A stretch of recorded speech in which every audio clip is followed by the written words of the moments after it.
Decía que escuché a Samuel, ahora sí, ¿no? Ahora sí. Y saludé a Gabriel así de golpe. Bueno, son las 10 en punto. Gusto en verte. Buenos días. Esta es la segunda sesión sobre quién apuntó las placas del camión para tratar de entender qué impacto va a tener la elección de Trump sobre el futuro de México. Empezamos con seguridad. Miguel Casio, adelante, por favor. Hola, ¿qué tal a todos desde Monterrey? Creo que es importante que iniciemos analizando el perfil del futuro presidente por segunda ocasión, Donald Trump, quien es hoy conocido un delincuente declarado principalmente por interferencia electoral, quien enfrenta cargos presuntamente por conspirar, por tratar de anular los resultados de la elección del 2020 y ser artífice del golpe de asalto al Capitolio en enero del 2021. Él es un hombre rencoroso también, con sed de venganza contra sus adversarios, pero principalmente él es una personalidad de corte empresarial, es un empresario que piensa en función a transacciones y sus formas rudas de negociación rayan en la amenaza, incluso hasta en la extorsión, al puro estilo gangsteril. Em, y con la experiencia que tuvimos con su periodo anterior, nos dimos cuenta que su estilo de gobernar y hacer política rompe con los protocolos ortodoxos institucionales. Eh, pues para él es preferible privilegiar las relaciones personales por encima de los mecanismos de comunicación oficiales institucionales. Recordemos que en el periodo anterior también el canal de comunicación oficial era su yerno Jared Kushner y se comunicaba directamente, así como con el presidente Peña, como con el secretario de Hacienda y después ex canciller Videgaray. Y eso dificultaba que los acuerdos oficiales se aterrizaran de forma oficial y de forma correcta. ¿Y qué decir de su comportamiento misógino y discriminatorio a todo lo que no sea blanco y ario como él? Em, y bueno, para esta persona, con este perfil, ¿cuáles pueden ser o cuáles son los intereses principales en materia de seguridad? Pues lo ha dicho fuerte y claro durante toda su campaña, son dos principalmente: reducir la población de inmigrantes ilegales en territorio americano y bloquear los flujos migratorios en la frontera México-Estados Unidos. Una muestra clara de esto y de que tiene toda la intención de lograrlo es el nombramiento de a quien llaman el zar de la frontera, Thomas Homan, quien es un hombre con una larga experiencia en la protección de la frontera sur de Estados Unidos, ex director del Servicio de Migración y Control de Aduanas, y quien es recordado por ser el impulsor de las políticas de deportación masiva, separación de las familias en jaulas, incluso la posibilidad de deportar, ha mencionado la posibilidad de deportar a niños nacidos en Estados Unidos cuyos padres son indocumentados. Y el tema número dos que le preocupa o que está en el interés de Donald Trump es reducir el tráfico de drogas, principalmente el fentanilo, que en varias ocasiones en sus mensajes de campaña mencionó que consideraba la posibilidad de declarar la guerra contra los cárteles mexicanos, pues llegó a comparar el número de muertes por la sobredosis de fentanilo eh, como una especie de ataque militar contra Estados Unidos. La DEA, en el último reporte de mayo de este año, reportó que en los últimos 3 años, 21, 22 y 23, solo por fentanilo murieron más de 200,000 personas en territorio americano, que si hacemos una comparativa es eh, casi similar al número de homicidios que tuvo la administración del presidente López Obrador en todo su sexenio. Entonces, No es un número menor, sí es un número preocupante y como gobierno americano tienen una seria preocupación en este tema. Y para atacar esta problemática, incluso Donald Trump ha mencionado considerar enviar tropas militares a territorio mexicano o hasta el uso de drones bomba para destruir los laboratorios en territorio mexicano. Y uno de los nombramientos que pues viene a darnos una muestra de cómo está configurando su gabinete con esta visión de cumplir sus promesas de campaña, también es creo que hace 2 días nombró a la exgobernadora, hoy gobernadora de Dakota del Sur, Kristi Noem, como próxima secretaria de Departamento de Seguridad Nacional. Que a ella se le identifica también con un enfoque de línea dura con las políticas de migración y muy allegada a la ideología Trump. Ella estará a cargo de protección fronteriza, servicio de migración y control de aduanas, incluso el servicio secreto, entre otras áreas. Y un nombramiento que no se ha confirmado, pero se ha mencionado que pudiera confirmarse, es la posibilidad que el exsecretario de Estado y exdirector de la CIA, Mike Pompeo, pudiera encabezar la Secretaría de la Defensa. Recordemos que a él se le recuerda, vamos, o se le identifica con un enfoque de implementar de forma agresiva operaciones encubiertas en territorios extranjeros y ser también partidario de las políticas de migración de Donald Trump. Es decir, eh, no podemos declararnos sorprendidos. Dicen que en política no hay sorpresas, hay sorprendidos. Y conociendo el perfil del presidente y cómo está estructurando su gabinete, podemos identificar que sin duda están con la visión de cumplir el objetivo que tanto han mencionado alto y fuerte. Pero ¿qué es lo que los motiva? Me pregunto yo, ¿qué es lo que los motiva a Donald Trump? ¿Qué es lo que ven en México? ¿Cuáles son nuestras debilidades? Porque ellos se fijan en nuestras debilidades. A diferencia del periodo anterior de Trump, México, recordemos que México era, o éramos los mexicanos, violadores y secuestradores. Hoy, en este proceso, somos los mexicanos símbolo o somos igual a cárteles productores de fentanilo, culpables de las muertes en territorio americano. Somos también puente facilitador de la ola migratoria que afecta a la economía americana. Somos un vecino con altos índices de violencia y inseguridad y pocos o nulos controles sobre los grupos delincuenciales en nuestro propio territorio. Y qué decir de la marcada desconfianza en la relación entre México y Estados Unidos, que se ha caracterizado por la desconfianza en las autoridades mexicanas. Recordemos que en la administración del presidente López Obrador, pues hubo un roce con la DEA al limitarles las operaciones y reducir el personal destacamentado en territorio mexicano. Entonces, creo yo que vamos a enfrentar un escenario complicado al menos los próximos 2 años. Eh, eh, pero creo que no todo está perdido. La esencia de salida adelante está en cómo México y el gobierno mexicano se prepare para enfrentar este desafío. Sin duda tenemos que realizar un análisis exhaustivo del escenario, estudiar las personalidades o la personalidad de los funcionarios que van a estar a cargo de las áreas de migración y atención de la seguridad binacional, analizar y comprender el precedente histórico y identificar cuáles pueden ser los intereses mutuos que nos ayuden a tener una buena relación o identificar también los puntos de inflexión que puedan generar alguna fricción y tratar de evitarlos.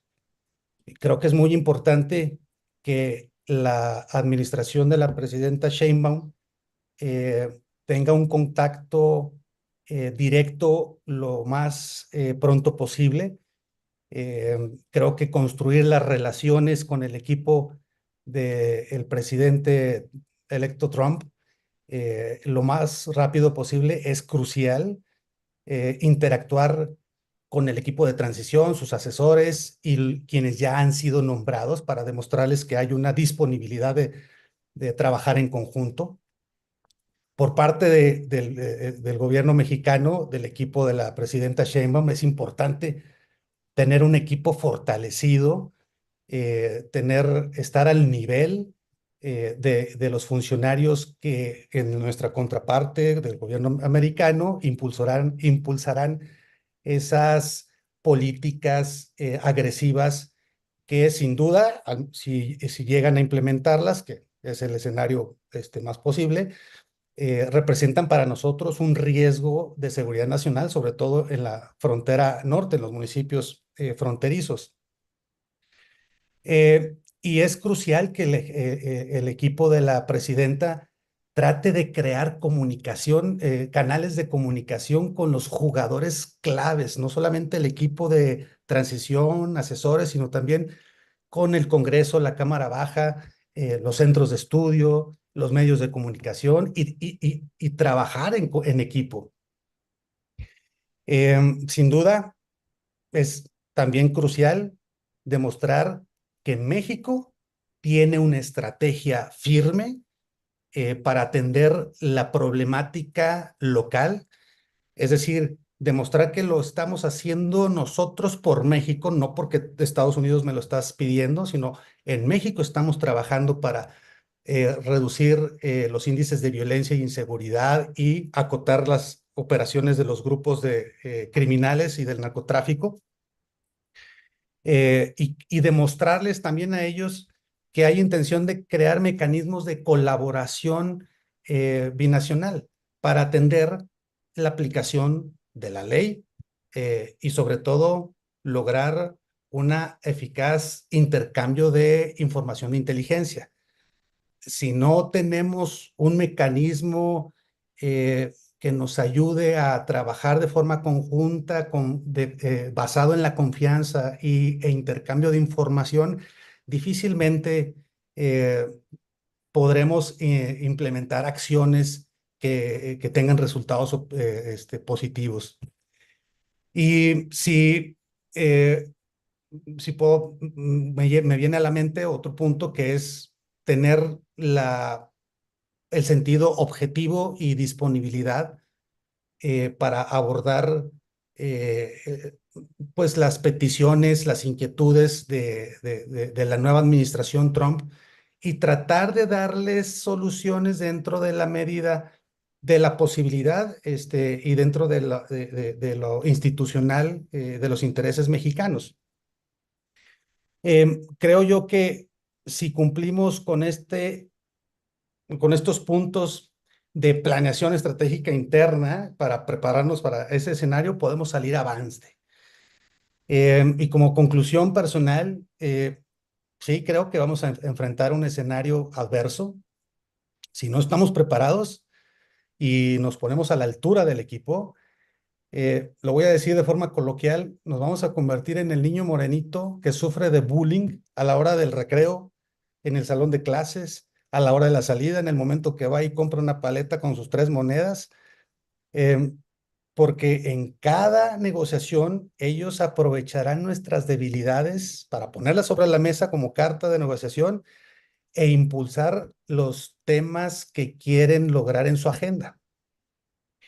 Y si, esto es lo que yo opino, si creíamos que había una posibilidad de que el gobierno americano pudiera venir a México a ayudarnos a resolver el tema de inseguridad y violencia, yo creo que a Donald Trump, conociendo su perfil, le importa un comino lo que pasa en México, en la realidad, siendo un hombre empresario de corte de negociaciones duras, a él le conviene tener una contraparte débil para lograr él sus objetivos y reconociendo que su forma de negociación no es ganar, ganar, es yo gano y tú, si pierdes, no me interesa. Pero está en tarea, pero la tarea está en nosotros. México, creo yo, que hoy tiene un equipo a la altura, fuerte, que tiene una estrategia de seguridad que poco a poco va a ir dando resultados. Yo estoy confiado de que las acciones que ha mostrado el gabinete de la presidenta Sheinbaum en tema de seguridad van por buen camino. No se arreglan las cosas en México de la noche a la mañana y creo yo que es tarea de nosotros los mexicanos porque nadie va a venir a ayudarnos a resolver las cosas, nadie de fuera va a venir a resolver la problemática interior de México. Y es tarea de nosotros recuperar la gobernabilidad en cada rincón de territorio mexicano, la seguridad y la paz. Y hoy con la presidenta Sheinbaum y su equipo, creo que vamos bien, no va a ser rápido, pero sí creo que tenemos las instituciones, los funcionarios y los mecanismos para lograr ponernos a la altura de un reto como el que representa la administración Trump. Hasta aquí mi participación. Gracias, Miguel. Carlos Barrachina, por favor. Sí, muchas gracias, Samuel. Gracias por la invitación y por permitirme compartir con amigos como Miguel, como Gabriel, como contigo y los demás compañeros, pues estas reflexiones. Yo creo que pues hay dos cosas, dos ideas principales. Una, México debe de salir de las simulaciones y otra, los Estados Unidos deberían de entender que su juego político partidario puede dar resultados electorales, pero que si no se toma conciencia de las consecuencias de las políticas que se están impulsando, al final los perjudicados siguen siendo los Estados Unidos.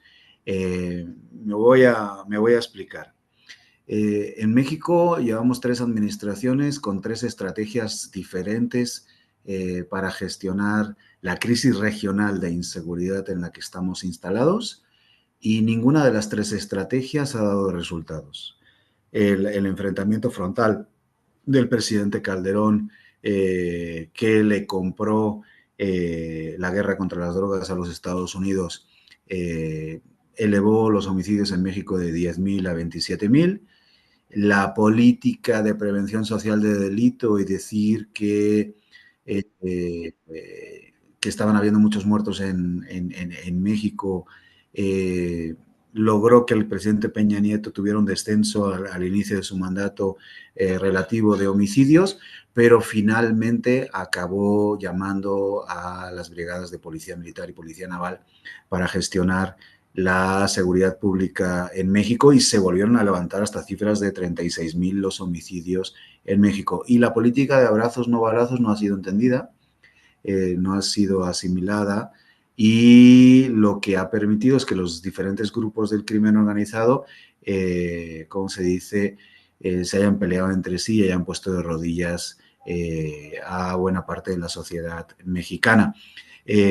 Manteniéndose esos niveles de homicidio de en torno a los 36,000, 32,000 al año, ¿no?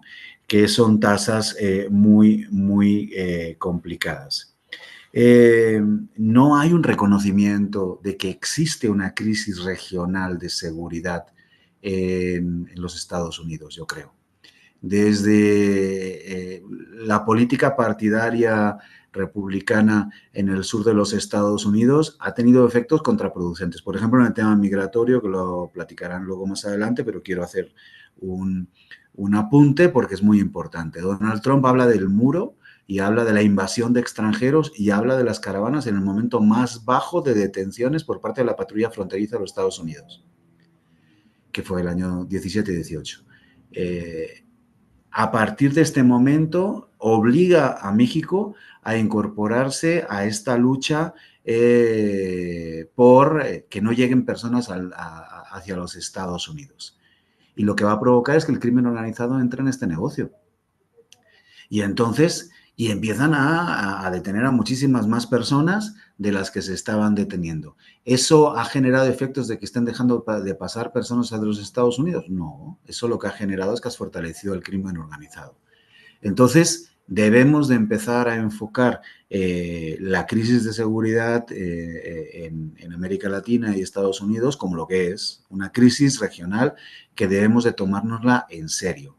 ¿Cuál va a ser la estrategia de futuro de la presidenta Claudia Sheinbaum? Todavía no queda claro. Todavía no queda claro si se va a seguir con la política de abrazos no balazos, si se va a seguir con esta inercia o si se va a transformar en una dinámica en la que el pacto político entre las diferentes fuerzas pues tenga una claridad mayor.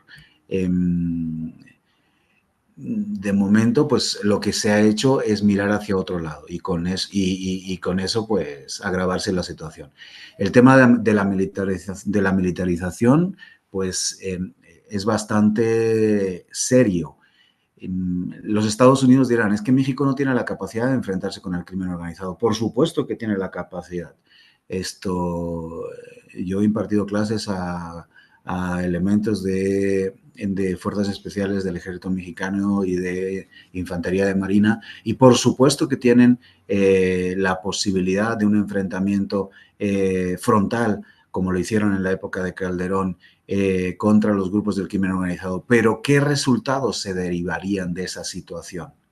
En la época de Calderón se pasó de 8.000, 10.000 homicidios a 27.000, ya lo he dicho. No ha habido estrategias exitosas, ni la de Peña Nieto, que acabó recuperando a las brigadas de policía militar, ni en las de el presidente Andrés Manuel López Obrador, en la que las Fuerzas Armadas han estado presentes, pero han tratado de no meterse en problemas. Eso lo que ha hecho es que los grupos del crimen organizado se hayan matado entre ellos y hayan afectado a la población civil.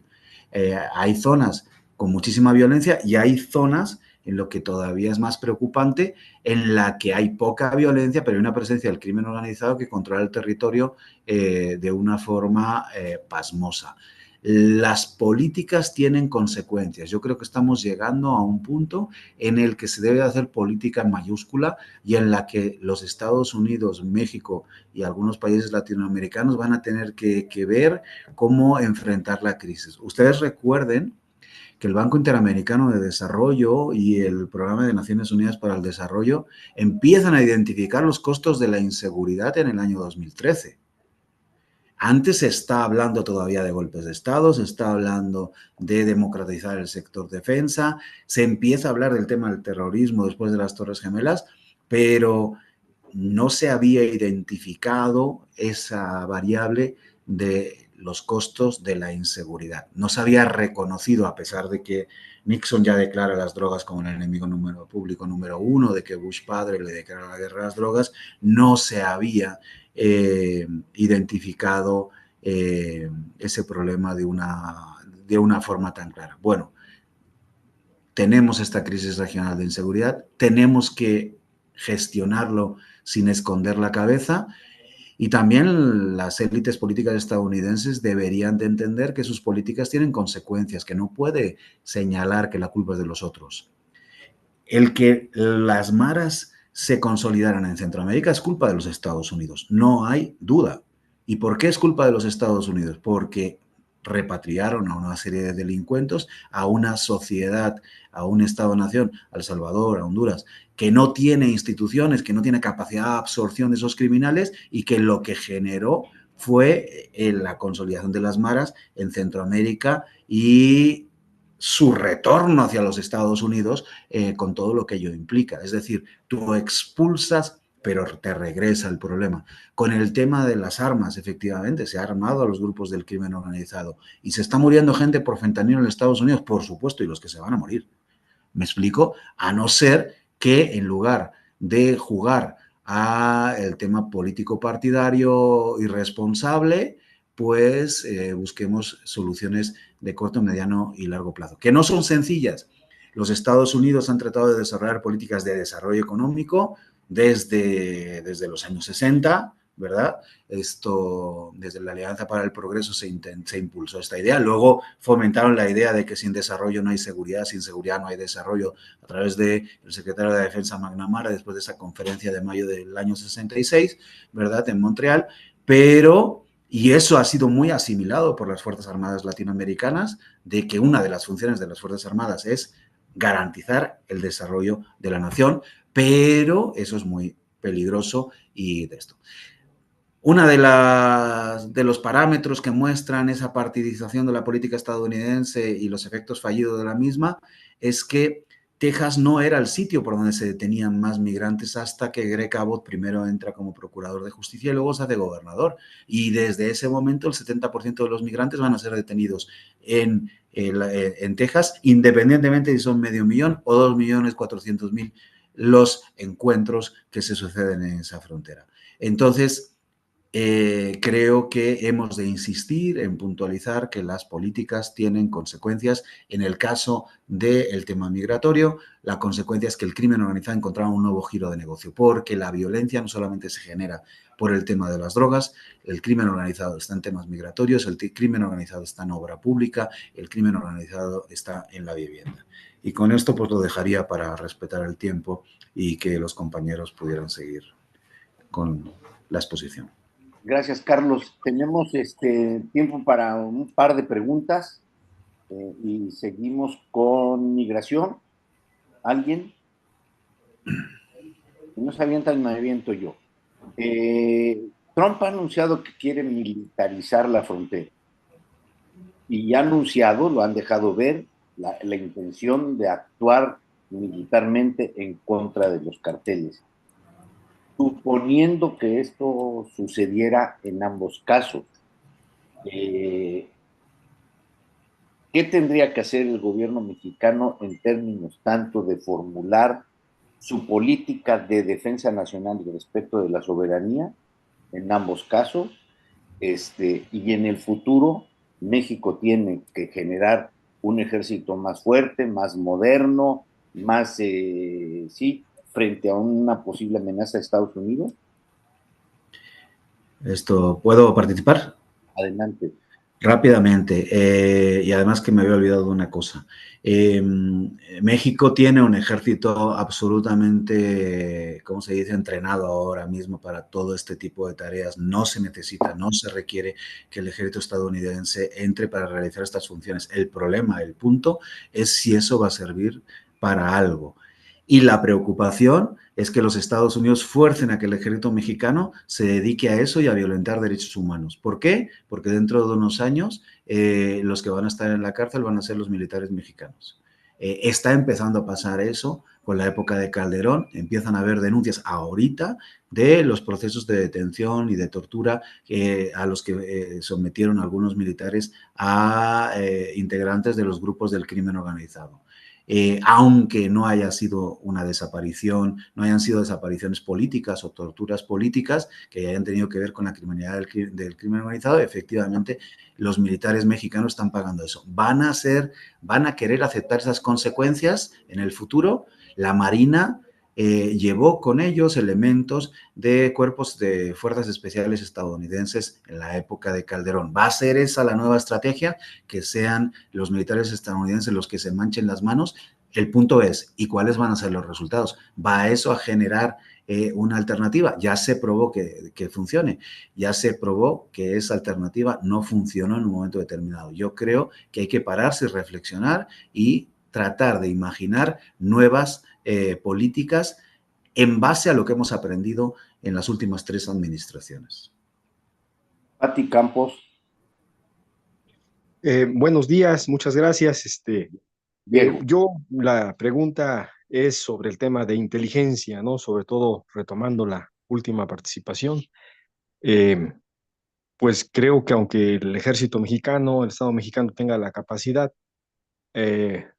esta ha sido desperdiciada precisamente porque no existe un aparato de inteligencia fortalecido y bueno, que haga su trabajo, ¿no? Por eso los militares y los funcionarios terminan involucrándose, ¿no? De que la gente, el Estado, la clase política sabe quiénes son los narcotraficantes lo saben. El problema es que conviven con ellos y se financian con ellos, ¿no? Entonces, ahí la cuestión de la inteligencia, ¿no? ¿Qué pasaría en el tema de la inteligencia en la relación con los Estados Unidos? ¿Quién responde? Si me permiten, yo creo que el Estado mexicano sí tiene un aparato de inteligencia fortalecido y en diferentes áreas. La Marina tiene un aparato formidable, igual la Defensa Nacional, pero creo que hasta el momento no se ha logrado aprovechar de forma correcta. Y sin duda, no ha habido un mecanismo para compartir esta información con el equipo del gobierno americano, que eso es una de nuestras grandes debilidades. Estamos tratando de colaborar con los ojos vendados. Y coincido con lo que menciona nuestro compañero Barrachina. El ejército mexicano o sus Fuerzas Armadas tienen todas las capacidades para enfrentar a los grupos criminales, a los cárteles. Pero tomando como ejemplo la guerra de Calderón, eh, nos dimos cuenta que no era solamente la guerra contra los grupos criminales, sino también era la guerra, los grupos criminales contra las corporaciones policiales, estatales y municipales completamente coludidas. Es decir, en la medida en que, es decir, si no se hace un trabajo para reestructurar las corporaciones policiales municipales y estatales, muy difícilmente se va a lograr una reestructura de una estrategia de seguridad eficaz y vamos a poner a la deriva, vamos a dejar a la deriva, como bien lo decía Carlos Marrachina, a los elementos militares para ser juzgados en el futuro. Creo que el gran reto de México es reformar el sistema nacional de seguridad pública, comenzando por las policías municipales, las estatales y propiamente un cuerpo civil del sistema nacional. Prácticamente al tiempo que se debe de enfrentar a los grupos delincuenciales de frente, es decir, es como tratar de volar un avión al momento que lo estás construyendo. Eh, es un reto mayúsculo, pero tenemos que comenzar a enfrentar y accionar en este sentido. Mentor Tijerina. Sí. ¿Cuáles serían las consecuencias de que Estados Unidos declarase organizaciones terroristas a los narcos mexicanos?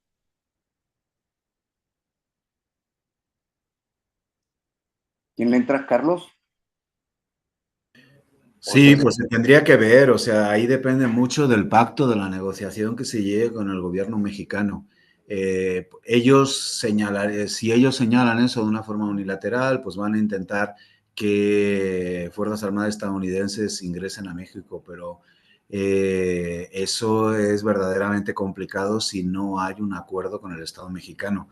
Y vuelvo a insistir, eso rompería totalmente con la dinámica de que la problemática de la seguridad está en las causas de la misma y de que se violentan los derechos humanos. Y la presidenta Claudia Sheinbaum ha dicho clarísimamente que no va a permitir que se violenten los derechos humanos en la gestión de la seguridad pública. El punto es y cómo le hacemos, ¿no?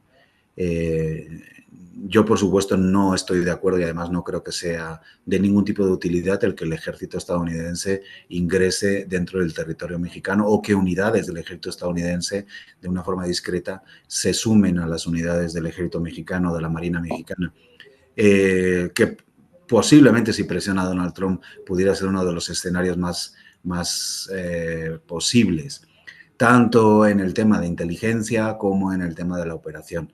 Pero el punto es, ¿tendrá algún tipo de resultados? Porque esas historias son muy viejas, ¿no? Sobre todo en Centroamérica. En Centroamérica, la operación de los grupos de operaciones especiales del ejército de los Estados Unidos han estado pues muy han sido muy recurrentes, y los resultados en un contexto de debilidad institucional tan grande como el que se tiene en Centroamérica, pues no ha sido exitoso, ¿no? Entonces yo creo que se debería de tratar de llegar a consensos reales, no a simulaciones político-partidarias. Bueno, muchas gracias a los dos, a Miguel y a Carlos. Vamos a pasar al tema de migración. Gabriel Lerner, desde Los Ángeles. Gabriel, gracias, buen día. No, gracias a vos, Samuel, por invitarme a esta reunión, esta charla que es importante en el sentido de tratar de definir este momento histórico.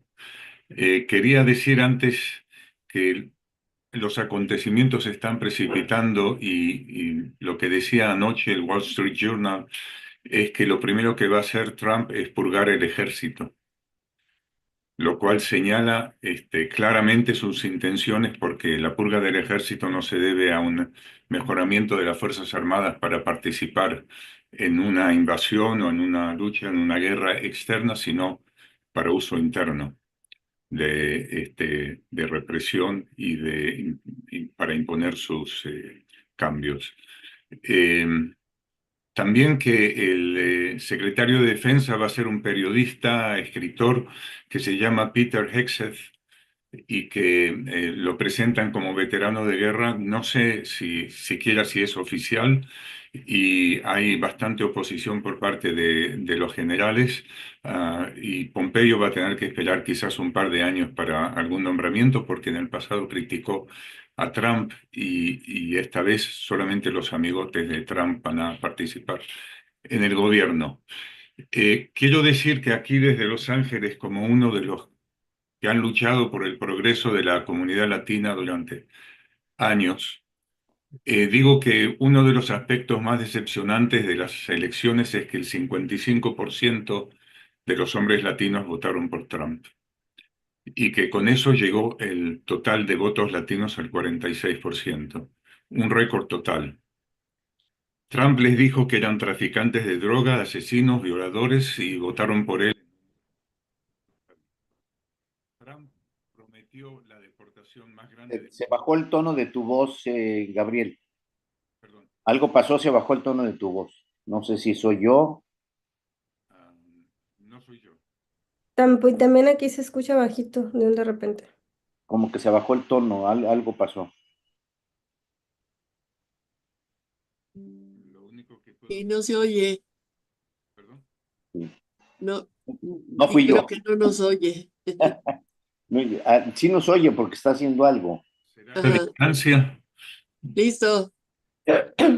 Ahora Ok, sí se oye, Gabriel, adelante. sigo. Pues decía que Trump prometió la deportación más grande de la historia, y va a cumplir. Y los latinos se regocijaron con su victoria y votaron por él. ¿Por qué?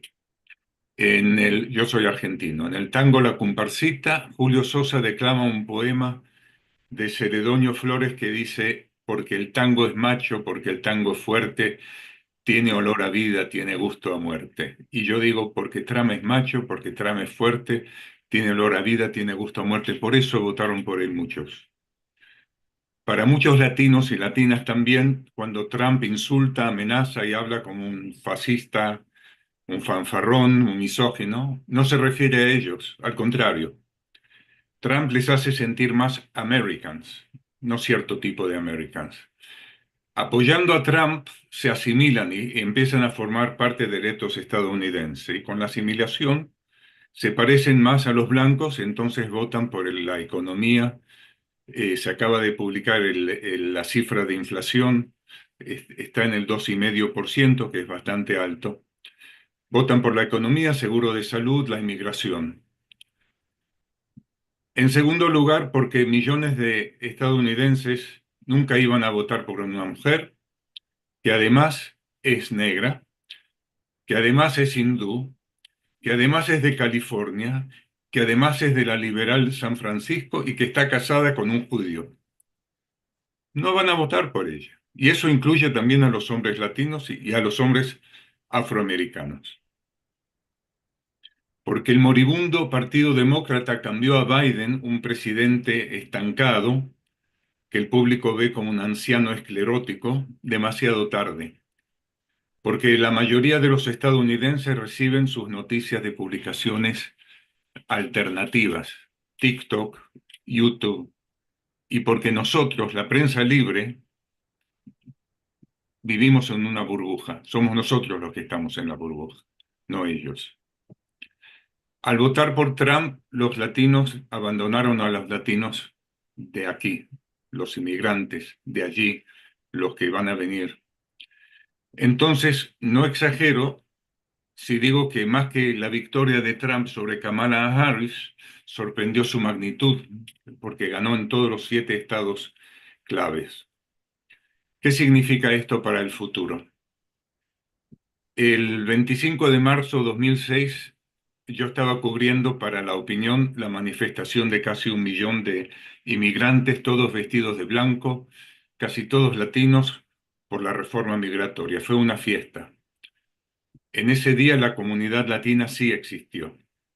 Y la inmigración indocumentada desde México estaba creando cultura en Los Ángeles, estaba despertando a los que estaban aquí antes. En 1970 el número de inmigrantes en el país era la 1/5 parte de lo que es hoy. Hoy son el 15% del total de la población, casi el triple. Eso es lo que los alarma a la gente que votó por Trump, pero no solo a ellos. Y ahora es vigente esa imagen del inmigrante indocumentado que salta el muro o la cerca y entra corriendo a Estados Unidos y grita: cierren, cierren la frontera que están entrando los ilegales. Y es cierto.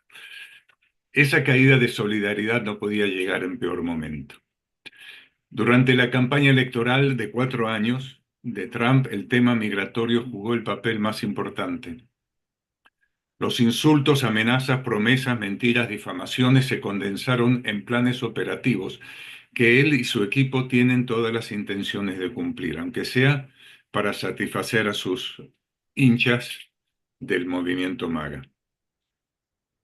Stephen Miller, el artífice de la separación de las familias en el mandato anterior de Trump y el futuro subdirector para políticas en el gabinete, reconoció que es imposible deportar 11 millones o 20 millones, como dicen ahora, de ilegales de una vez y se contentó con 1 millón por año, que es menos de lo que han hecho Obama, especialmente, y Biden cada año. Pero mientras que los de ellos eran recién llegados que estaban en la frontera y personas con historial delictivo, los deportados de Miller y los de Trump van a ser los que viven aquí desde décadas, trabajan, pagan impuestos y tienen hijos estadounidenses por ahora. Entonces, los resultados de las elecciones son malas noticias para los latinos en general y los inmigrantes en particular.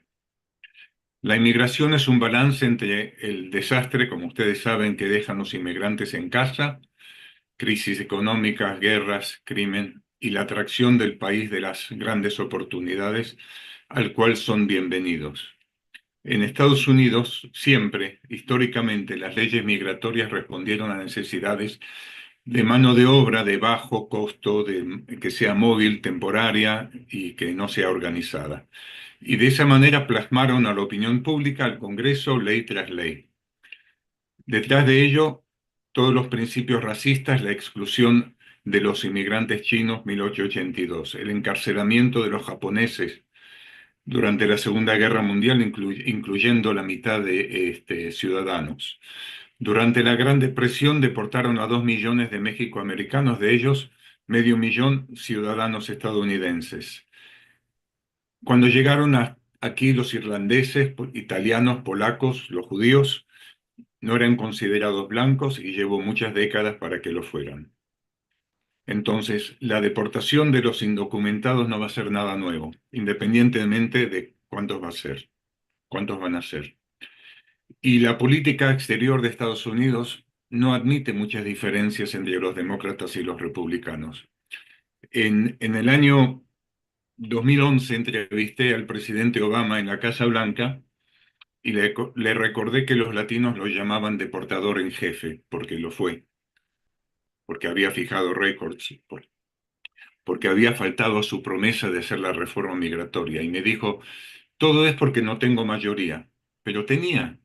En los primeros 2 años tenía una mayoría en el Congreso, en ambas cámaras, y él como presidente. ¿Qué va a pasar ahora? Trump ya dijo lo que va a hacer, está en camino de hacerlo. Muchas de las acciones migratorias, como ustedes ya mencionaron, presuponen un conflicto con la presidenta Sheinbaum, lo que no sucedió con López Obrador, que supo maniobrar.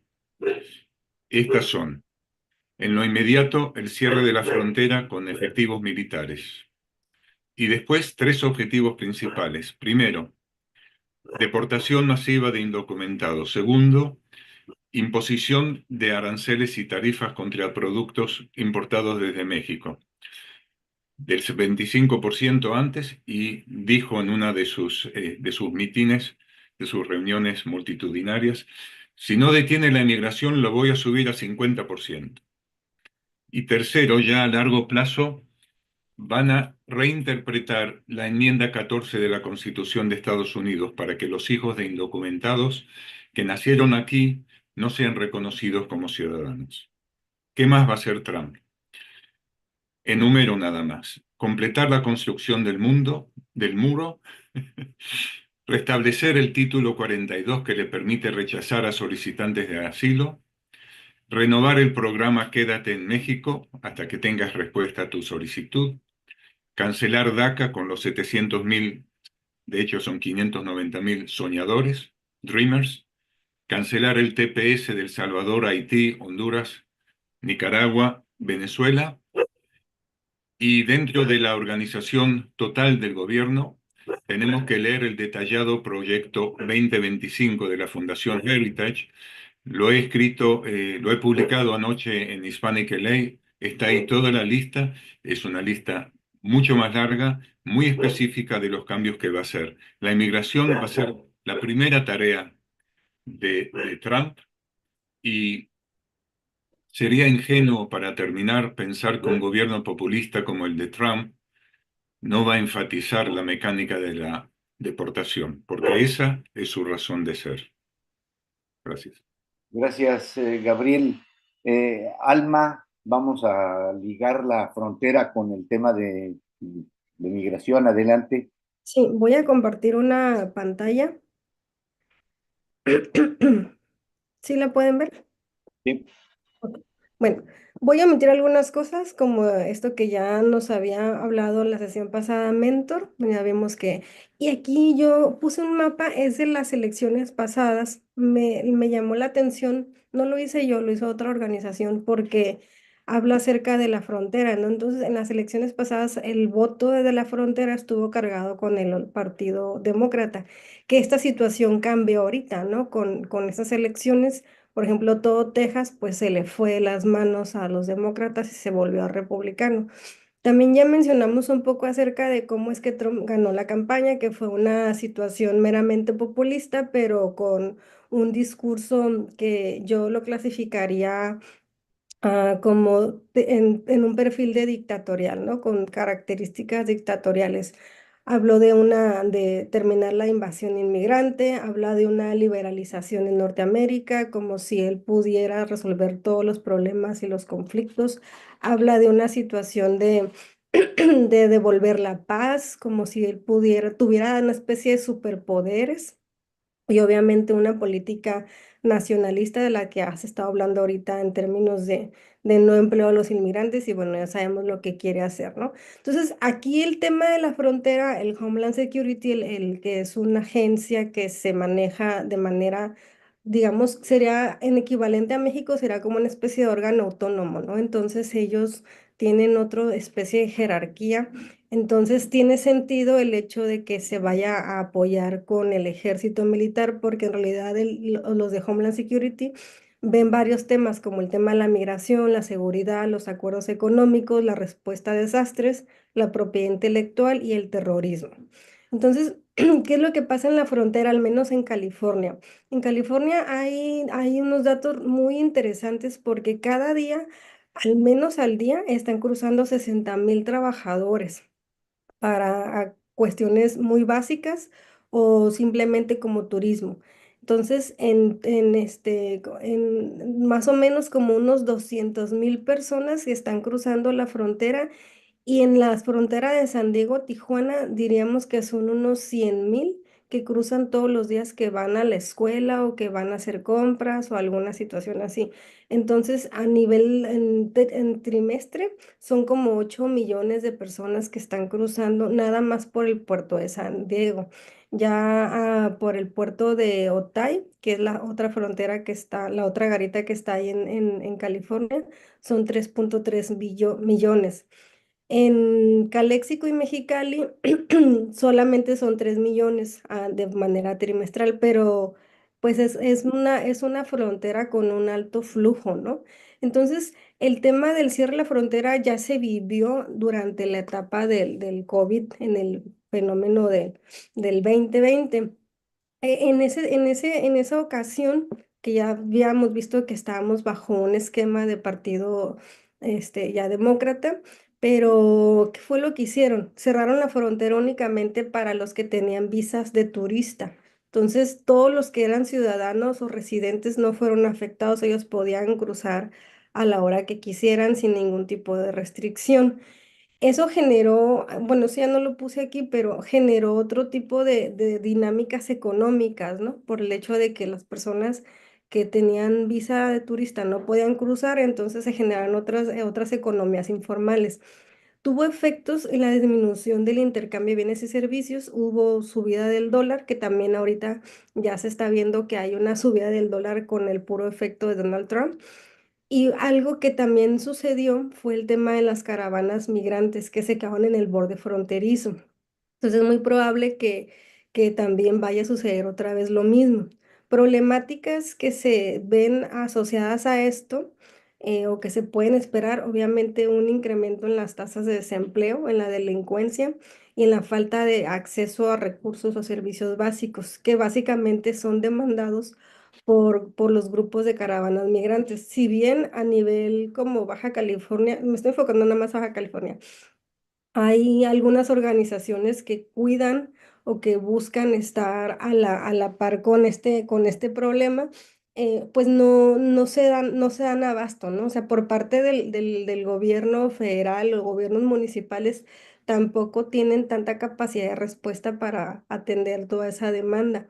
Otras cosas que se pueden afectar, que obviamente ya entraría en la ilegalidad, es el negocio informal del coyotaje o los pollos o los pollos, ¿no? Que son las personas que se dedican a cruzar a todos los indocumentados, que es un negocio obviamente ilegal, pero que está muy establecido en la frontera. Entonces, si ustedes en cualquier rato pasan por ahí por Tijuana, por el puro bordo, siempre van a ver que hay personas que se están dedicando a cruzarlos, ¿no? Los ayudan porque es muy fácil cruzar la frontera. Realmente, aunque el cerco lo ponen muy alto, ellos buscan la manera de hacerlo, ¿no? Entonces, obviamente, ese tipo de economía informal, pues se va a ver afectada. También todo lo que es alrededor de este tipo de fenómeno, como decía Fox, los microchangarros. Entonces, a nivel así como de efecto rápido, lo que nosotros estamos viendo ahorita en la frontera es una subida del dólar drástico.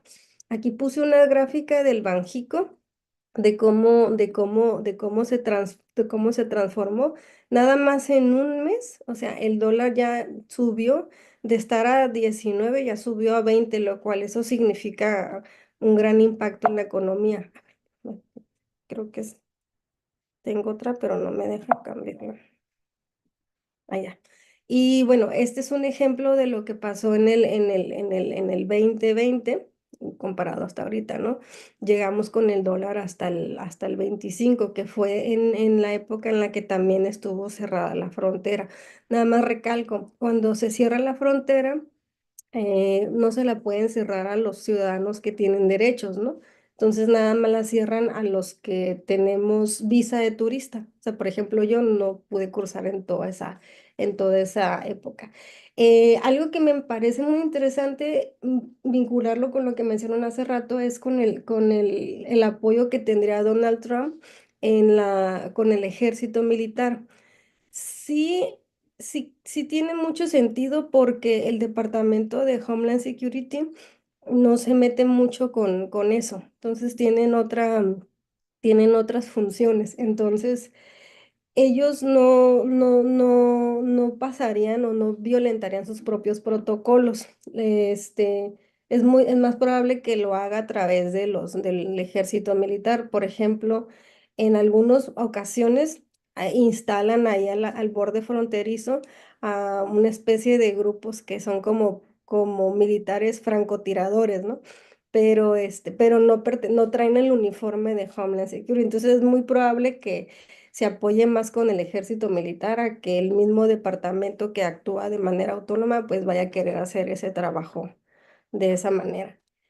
Y bueno, el efecto en la frontera para nosotros ya lo estamos viendo en términos económicos con la subida del dólar, pues tiene un efecto encadenador en los términos de demanda de bienes y servicios y sería cosa de esperar a mediano plazo, bueno, no tan a mediano, pero sí unos meses para ver cuáles serían las acciones que nos van a afectar de manera contundente, porque dado que es una frontera muy integrada, San Diego con California y Caléxico con Mexicali, las dinámicas transfronterizas regularmente tienen su vida propia más allá de las políticas federales. Entonces, no pueden negarle la entrada a sus propios ciudadanos, ¿no? Si están legalmente como ciudadanos, que es una gran cantidad de personas. Y bueno, yo hasta aquí concluiría. Muchísimas gracias, Alma, gracias, Gabriel. ¿Alguna pregunta? Yo tendría una pregunta rápida. El tema de las repatriaciones, ¿están pensando en repatriar a la gente a México o a sus países de origen? Porque si es a sus países de origen sería muy caro. Fíjate que usualmente cuando yo tenía una conocida que trabajaba en un consulado ahí en la frontera, entonces ese es un tema súper interesante porque regularmente cuando las personas cruzan de manera indocumentada, los que se dedican a eso les explican qué es lo que les van a preguntar en caso de que los agarren y qué es lo que ellos tienen que responder. Entonces, si son personas de origen guatemalteco o si son personas de origen salvadoreño, ellos tienen que decir que son mexicanos. O sea, nunca deben de decir que son de su país de origen. Entonces se vuelve una situación difícil, por eso es costoso y es tardado que los deporten rápidamente, porque tienen que demostrar de dónde son, qué nacionalidad. ¿Por qué razón hacen eso? Porque si ellos dicen que son mexicanos, entonces los sueltan aquí en Caléxico, en Mexicali, los sueltan en San Luis Río Colorado, en algún puerto fronterizo, y para esas personas lo que hacen es que pues vuelven a intentar cruzar, ¿no? Entonces, en las declaraciones yo no he visto con exactitud cómo va a ser la repatriación, pero los protocolos es que ellos tienen que buscar la manera de comprobar de qué país son para entonces poderlos mandar a su país de origen, pero es difícil que sepan con exactitud. Esas personas los tienen bien entrenados para que respondan lo que les conviene para quedarse en México y después volver a cruzar. Si me permiten, leí en algún lado que el costo por persona, costo de deportación son $10,000. Y Gabriela, a lo mejor me corrige, pero yo creo que van por dos públicos. Uno son los solicitantes de asilo político que fueron rechazados y que por lo tanto este, los deportan. Esos están perdidos, están en algún lado, pero creo que pueden rastrearlos y dicen que los van a rastrear. Y decía alguno de estos funcionarios recién nombrados, decía, oiga, pero, bueno, decía, y si en el camino nos encontramos algún otro, pues también se va. Y luego agregaba un elemento, decía, pero eso va a dividir familias, dice, no necesariamente, si quieren que se deporten juntos. Entonces, creo que van sobre la gente que tiene algún antecedente delincuencial, haber manejado con alcoholizado, para ellos es un crimen, creo que van para atrás, y los solicitantes de asilo que están relativamente rastreados. No sé, Gabriel, si tú quieres agregar ahí algo y Sí, si no, metí la pata. sí, creo que la respuesta es sí, Ujú, también. Esto, lo que se va a resumir, a reanudar, son las redadas en los barrios donde están los latinos, aquí en el Inland Empire, en el condado de San Bernardino, en el condado de Orange, en ciertas partes del condado de Los Ángeles, hay poblaciones latinas, hay ciudades con un 98% de latinos y el 2% son también. Este, que van a sufrir primero la presencia de ICE, de la patrulla, lo que era la patrulla fronteriza o la migra, ujú, y también los que solicitaron asilo o protección eh, los van a rechazar. Los menores de edad que llegaban como menores no acompañados, miles de ellos, los van a devolver a todos. ujú. Eh, las, la- Las solicitudes, el plan Quédate en México, permanece en México, se va a reanudar, de modo que si quieren solicitar, como es su derecho, según la ley internacional, solicitar asilo y protección como refugiados, tienen que esperar en México. Y todo depende, creo yo, respecto a lo que decía Alma, todo depende del grado de porosidad y de vulnerabilidad que va a tener la frontera. Si va a ser difícil entrar de vuelta, los van a dejar del otro lado. Si va a ser fácil, los van a transportar a sus países de origen. Pero ese transporte a sus países de origen es extremadamente caro y va a ser la última opción. Solo que va a llevar tiempo, no va a ser de un día para otro. Y no olvidemos que para Trump no existe la política exterior, existe solamente la política interior de su poder y de su decisión. Y eso es lo que va a decidir el futuro de la inmigración y la reforma y la deportación. Sí. Otra cosa que también, bueno, me parece importante de lo que menciona el doctor Lerner es que eh, hay una, digamos, una esencia de que ellos pueden hacer lo que ellos crean que sea correcto. Entonces, a final de cuentas, el mensaje político del presidente Donald Trump, bueno, que en cuanto llegue a la presidencia, el mensaje político es de que los que a lo mejor no se alineaban tanto con esas ideas tan rígidas, pues ahora sí lo van a poder hacer sin tener ningún tipo de consecuencia. Porque las redadas, a mí me ha tocado ver en la frontera cuando agarran indocumentados. Y un día me tocó así como una cosa así muy extraña porque entramos a una tienda de comida y en eso entraron unos indocumentados, bueno, yo no sabía que eran indocumentados. El caso es de que entraron las personas y otra familia que los miró sí se dio cuenta que eran indocumentados. Entonces les empezó a comprar comida, los quiso hacer pasar como visitantes turistas normales. Llega la Border Patrol y también se llevó a la familia que era la que los estaba ayudando porque sí, entonces fue cuando nos dimos cuenta de lo que estaba pasando. Entonces queda mucho a discreción de ellos, ¿no? Y yo pienso que este discurso dictatorial de Donald Trump va a generar que los que se habían calmado en la forma del trato excesivo, pues ahora sí se sientan también empoderados de poder hacer lo que ellos quieran hacer en la frontera. Digo, me ha tocado ver así muchas cosas así, pues sobre todo más en Tijuana, porque es una zona de mucho flujo. Aquí en Mexicali no me ha tocado ver, pero es la discreción, o sea, es lo que ellos quieran hacer. Tienen como se manejan en equivalente como si fueran órganos autónomos, entonces tienen sus propios protocolos y es lo que ellos quieran hacer. Y yo creo que esto de la señal de Donald Trump va a resurgir esa forma de ser más rígidos con las personas. Y pues bueno, fue todo un show ahí, ¿no? ¿Alguna pregunta? ¿Comentario? Yo sí tengo una pregunta más. Es obvio que que va a haber un impacto económico muy severo, lo mencionaba Gabriel, en Estados Unidos. Pero la redada yo creo que también tiene un valor, y efectivamente Gabriel dio los números, van a deportar igual que deportaban los demócratas, pero la redada tiene un valor aterrorizador, y yo creo que lo que están buscando es meterle justamente esa atención a la comunidad hispana, aterrorizarla, que se salgan, que no salgan de la casa, que como dicen en ese lenguaje se autodeporten. Pero Gabriel, yo sé que tú no eres abogado, pero que sabes muchas cosas.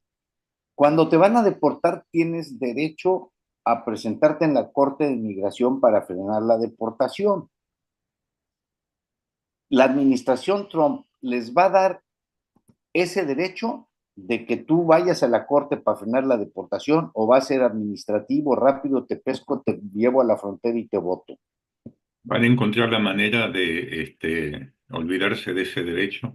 Y recuerdo una visita a una cárcel, a un centro de detención, no cárcel, donde estaba lleno de indocumentados que estaban esperando sus casos, y eran reos como cualquier otro, con su uniforme color naranja, y aunque me habían prohibido hablar con ellos se las arreglaban para acercarse y decir, estoy aquí hace un año, estoy aquí hace 2 años, porque precisamente no habían firmado y estaban luchando la orden de deportación. Eso no se va a repetir, no va a ser posible. Van a sacarlos lo antes posible, y con la ayuda de la Guardia Nacional, de aquellos estados que tienen gobernadores republicanos. Como sabes, la Guardia Nacional son fuerzas armadas, pero al mando de los gobernadores de los distintos estados. Y va a ser, como dices, Samuel, basado en la intimidación y en la autodeportación, porque cuando haya una redada, la familia va a querer irse lo antes posible, antes que los metan en un centro de detención y los echen. ¿Alguna otra pregunta, comentario? Como dicen en el teatro, segunda llamada, tercera llamada, nadie. Bueno, pues les agradezco muchísimo a Gabriel, a Alma, y el viernes vamos a hablar sobre los impactos políticos y geopolíticos. Y pues sin más, muchísimas gracias a ustedes. Nos vemos el viernes. Muchas gracias. Gracias a todos. Muchas gracias a todos.